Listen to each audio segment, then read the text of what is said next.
Hey, what's up you guys? So today we're going to start part 2 of my 1977 Toyota Celica GT build. So for right now, I'm going to start with the build and kind of just get some ideas of where I'm going to go with it. You know, the fire happened a little bit over a year ago. Since then, I haven't done very much with it. I did remove the burnt wiring harness on it, as well as took apart a few of the other components. I took off the carburetors, the side drafts, because I'm not running those again. I'm not running those again. I'm just going to go with Weber 3236 downdraft. That's the one thing that I do know that I'm going to be doing with this car. So with that said, let's take a look. The last time I opened the hood on this car was a little bit less than a year ago. So I don't know what it's done over winter. It's been sitting outside. I know that there's probably gonna be some rust where the paint is gone. So this video we're gonna look at together, you guys. I'm not real sure what it's gonna be like. So here she is. There's been more paint that has flaked off since the fire. He's continually doing that. This hood is actually warped because of all the heat that was on it. So guys, this hood is not savable as much as I would like it to be. While I'm here, I might as well talk about paint. So this red here, it's been red as long as I've had the car, but the original color of this car was actually burnt orange, which you can kind of see underneath all of this. You know, what if I just put this car back to the original color?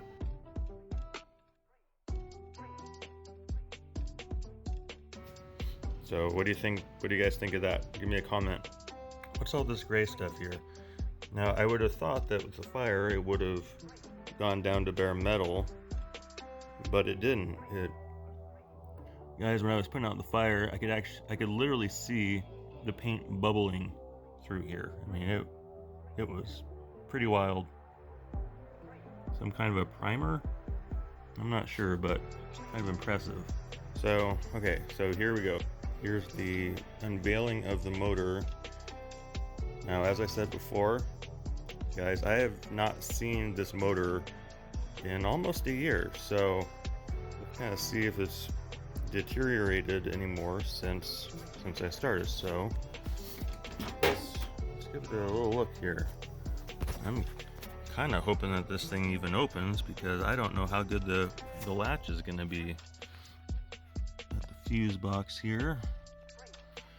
All right, let's give it a try. Okay, it did pop. Good. Now, I don't know if you guys are familiar with old Celicas, but the hood actually goes forward, not the traditional type. So here we go, you guys. I'm nervous.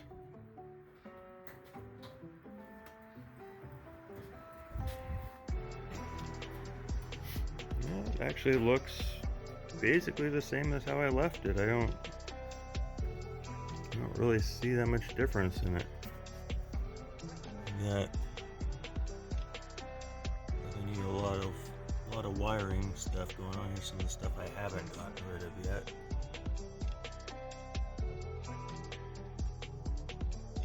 That's the PVC hose there. The washer bottles look okay, they're just a little bit charred up.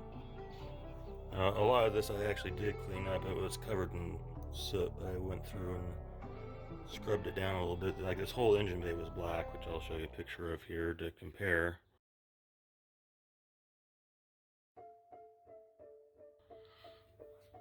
And got fan blade there is melted, so that's got to be replaced. Distributor should be fine. Radiator, it's all metal, so that should be okay. I guess I'll give it a shot. Let's take a look at the bottom of the hood here. Well, I don't know, it doesn't look that bad. I mean, it's sooty, but I'm still a little bit worried about it being all warped up. It would be a pain in the butt to clean before painting, though. That's where the old emission stickers had been. Nothing left of those. Okay, I'm gonna walk around to the other side. So when I did this engine, I used that high temperature spray paint for the engine block. And I gotta say, you guys, I am impressed. I mean, you don't get much more high temperature than what this thing went through, and there's still paint on there, and it still looks red. That's amazing. I highly recommend it. I think it was probably just the standard Duplicolor stuff that you get at AutoZone or Napa, or I think Walmart had carried it. I don't know if they still do or not. But there's where the windshield wiper motor was at, which I've got right here. That's not going to be reusable. Yeah, you guys, that's fried. Let's find one of those at some point. There's a heater hose. I'm not going to use that. Pretty much anything rubber on this thing, especially on this side of the engine, is definitely not going to get reused. Here's where I cut the wiring harness when I pour it out of here. Another piece there. Oh man, yeah, I guess I got my work cut out. There's the hood latch. That thing looks fine. A little bit worried about it, but I think we're okay.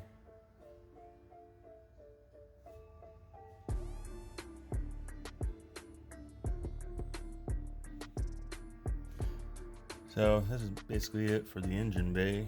You see kind of what I did on it. But the other problem, if we can get down in here and take a look at it, but there's another chunk of the wiring harness. Get the light. There's a rough angle. Okay, there we go.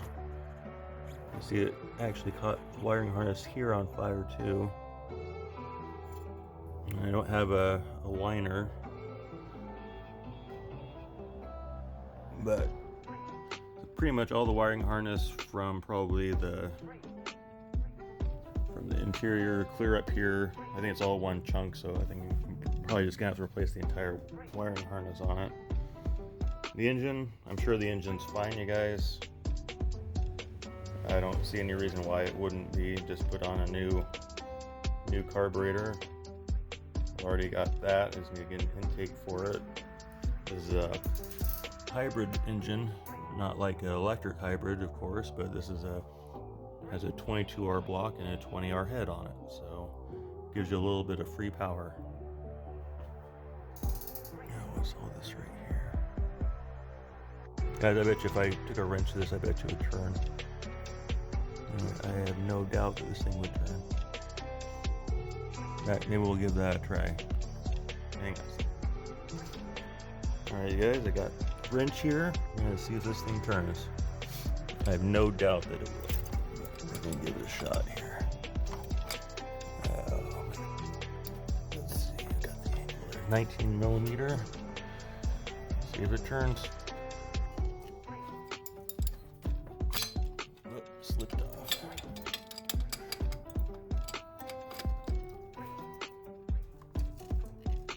Nope, card and gear, it's moving forward, you guys.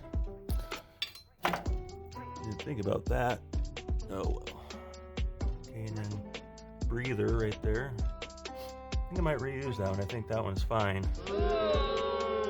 Just kidding. So, let's put that right here. Let's take a look at the interior. The fire actually stayed in the engine bay, so that was good. It did affect this fender here. Got a little bit of paint bubbling, which you can probably see right there. Discolored it. It's alright, the whole thing's going to get repainted anyways. I think this fender will be savable. I'm not too worried about that. Got the windows rolled down. These old Celica coupes, back quarter windows also roll down, which is nice. A bunch of spare parts back here. Fender flares. That's the HVAC.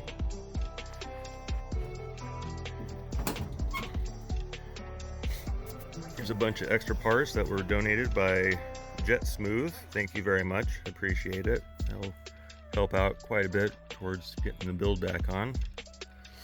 There's a little bit more fire damage. here in the door jamb, mostly smoke. Yeah, I think that's all smoke. You can see. Oh boy, that's nasty right there. And more wiring harness. Wheel back there. Yeah, the only access it would have had would have been through here, where that's where the heater core would have originally been at. But I don't see any. I see some cobwebs, but I don't see any sort of fire damage whatsoever. So that's going to do it for this video, guys. Let me know what you guys think in the comments, and be sure to like and subscribe, and we're going to start probably tearing more stuff apart and doing some body work. So stay tuned, you guys. Thanks.